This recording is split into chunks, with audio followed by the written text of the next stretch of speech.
नमस्ते दोस्तों, मैं अनिल सिंह ऑर्चिस में आप सबका स्वागत करता हूं। आज की हमारी गाड़ी है मर्सिडीज E220d 2017 की। इस गाड़ी में हम सीट को अपहोल्स्ट्री और डोर पैच करने जा रहे हैं। इसके लिए हम ले रहे हैं हमारे नापा सीरीज का लाइट टैन कलर। आप यहाँ लेदर देख सकते हो। यह लेदर हमने इटली से इंपोर्ट किया है। लेदर की थिकनेस 1.2 mm है। Please zoom. पैटर्न का नाम है ओरिजिनल पैटर्न और स्टिचिंग का कलर हम ले रहे हैं लाइट टैन। आइए गाड़ी देखते हैं। आप यहाँ पर गाड़ी देख सकते हो।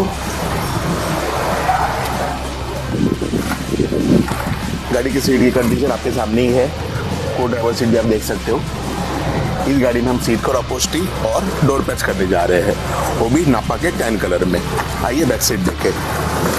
बैक सीट वैसे तो ठीक ही है।